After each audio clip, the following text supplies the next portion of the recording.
तो यूक्रेन संकट पर एक और अपडेट है, या ये कहा जाए कि एक और पर्सपेक्टिव है। आ, यूरोप एज अ होल, या ये कहा जाए कि यूरोप के जो विकसित राज्य हैं, विकसित जो देश हैं, जर्मनी या ब्रिटेन, इन लोगों ने अपने तौर पर भी इंडिपेंडेंटली भी जो है यूक्रेन के साथ एंगेज करना शुरू किया है। और रूस की आक्रामकता को लेकर के कहीं ना कहीं कोशिशें शुरू हो गई हैं कि जो जो कमज़ोर कड़ी है उसको जो है ठीक से सुधारा जाए। अ, जहाँ जर्मन फॉरेन मिनिस्टर जो हैं अभी हाल में जो हैं वो यूक्रेन के दौरे पर थे, और जर्मनी और यूक्रेन दोनों ने ये कहा है कि वो एक डिप्लोमेटिक सेटलमेंट के पक्ष में हैं। पूर्वी यूक्रेन में जो विवाद चल रहा है, अलगाववाद चल रहा है या हिंसक कार्रवाई चल रही है। याद रखें कि पूर्वी यूक्रेन जो है वो रूस की सीमा से लगता है। और वहाँ पर कुछ ऐसे लोग हैं, वहाँ पर कई ऐसे लोग हैं, विशेष रूप से डॉनबास क्षेत्र में, जो रूसी ही भाषा बोलते हैं। और उनका ये मानना है कि कई ऐसे लोग हैं वहाँ पे डॉनबास में जो ये मानते हैं कि उन्हें रूस के साथ जुड़ जाना चाहिए, या उन्हें अलग हो जाना चाहिए यूक्रेन से। यूक्रेन जो है वो ऑटोनॉमी देने के लिए तैयार है, या एक रूस की आक्रामकता को देखते हुए ये बात हुई थी कि यूक्रेन जो है इस इलाके में ज़्यादा ऑटोनॉमी देगा, जिससे कि ये इलाके जो हैं वो अपना विकास अपनी शर्तों पे अपने हिसाब से ही कर सकें। और अपनी भाषा संस्कृति जिस चीज़ को लेकर के उनके मन में अगर कोई संशय की स्थिति हो या कोई आशंका हो तो उसको भी वो दूर हो जाएंगे। लेकिन हिंसा रुकी नहीं, और लगातार जो है तकरीबन 8 साल से जो है यहाँ पर तनाव की स्थिति बनी हुई है, और रुक रुक के हिंसा होती रहती है। और हथियारबंद दस्ते दोनों तरफ से जो हैं वो टकराते रहते हैं। अ, तो ये एक ऐसा पक्ष है कि यूक्रेन को भीतर से कमज़ोर कर रहा है, क्योंकि पूर्वी यूक्रेन जो है अगर कमज़ोर रहेगा और क्रीमिया और बेलारूस और रूस ये उसके बॉर्डर पर हैं, तो जाहिर सी बात है कि यूक्रेन बहुत ज़्यादा दबाव में है। तो इस कारण से जो है जर्मनी और यूक्रेन ने जो है आपस में ये अंडरस्टैंडिंग की है कि एक डिप्लोमेटिक सेटलमेंट की कोशिश की जाएगी अ, इस पूर्वी यूक्रेन में जो विवाद चल रहा है उसके चलते, उसके लिए। और इसका इसका जो लक्ष्य होगा वो ये होगा कि जो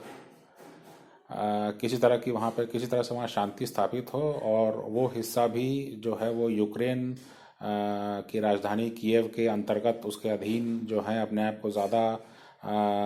स्वतंत्र और सुरक्षित महसूस करे। और पूरे का पूरे यूक्रेन की जो क्षेत्र जो जो अखंडता है उस पर कहीं कोई कोई प्रश्न चिन्ह न उठ पाए। तो ये तो हुई एक बात। दूसरी बात यह है कि ब्रिटेन ने जो है अपनी तरफ से कोशिशें तेज की हैं। ब्रिटेन और यूक्रेन आपस में सहयोग कर रहे हैं कोई एक जॉइंट कमांड सेंटर बनाने का, और सभी सेनाओं को एक साथ कैसे जो है किसी हमले के दौरान उतारा जाए, या कैसे उसकी ट्रेनिंग बेहतर हो सकती है, इसके लिए ब्रिटेन जो है अब एक्टिवली कोशिश कर रहा है यूक्रेन को मदद पहुंचाने का। और यूक्रेन जो है उसने औपचारिक तौर पर जो है एडवाइजरी और ट्रेनिंग में मदद मांगी है ब्रिटेन से। तो जो जाहिर सी बात है कि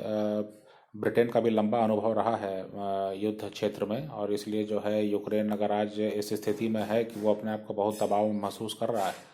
और उसकी हार्दिक इच्छा है कि वो नेटो में शामिल हो, तो उस स्टैंडर्ड की ट्रेनिंग और उस स्टैंडर्ड के अपनी मिलिट्री प्रिपेयर्डनेस को जो है वो लाना चाहता है। लेकिन इसे इसी रूप में देखा जाएगा कि चूंकि अभी तनाव चल रहा है रूस के साथ, तो कहीं ना कहीं ये रूस के आक्रामकता का जवाब भी है। और अगर ये तनाव जो है चलता भी रहे तो भी यूक्रेन के पास समय रहेगा कि वो अपने आप को तैयार कर सके। अब इसमें देखना होगा कि इन दोनों डेवलपमेंट्स या और ऐसे डेवलपमेंट्स को लेकर के जो है रूस की तरफ से क्या जवाब आता है, या उनकी तरफ से क्या इस पूरे सिनारियो को किस तरह से देखा जा रहा है। एक बहुत बड़ा कहना चाहिए कि यूरोप की तरफ से ये स्पष्ट कर दिया गया है, मतलब अपने इस एक्शन से, मैंने कहने में तो नहीं हुआ लेकिन इस एक्शन से जो है यूरोप की तरफ से बार बार ये सिग्नल दिया जा रहा है कि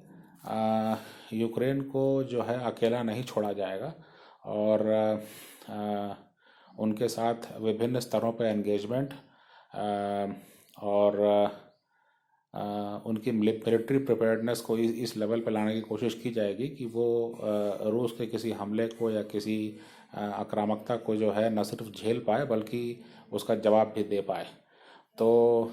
अगर ये गतिविधियां चलती रहती हैं तो जाहिर सी बात है कि रूस को ज़्यादा खतरा महसूस होगा, और इसके बाद अब क्या होता है आगे, यह चीज़ जो है वो देखने वाली होगी। क्योंकि हमें ये याद रखना चाहिए कि जो पश्चिमी दुनिया के देश हैं जो अभी कर रहे हैं ये मामला सिर्फ यहीं तक नहीं है, क्योंकि आपको ये जानना होगा कि रूस जहाँ यूक्रेन को लेकर के गंभीर है, वहीं पर चीन जो है वो भी दक्षिण चीन सागर में और ताइवान को लेकर के और भी देशों, अपने आसपास के देशों को लेकर के जो है वो टकराव बढ़ा रहा है। तो अगर ये दो महाशक्तियां आपस में कोऑर्डिनेट करके, टाइमिंग करके अगर वो अपने अपने लक्ष्यों की तरफ बढ़ने लगे तो पश्चिमी दुनिया किस हद तक रिस्पॉन्स कर पाएगा, ये अपने आप में बहुत बड़ा सवाल है। तो इसलिए जो भी ये कर रहे हैं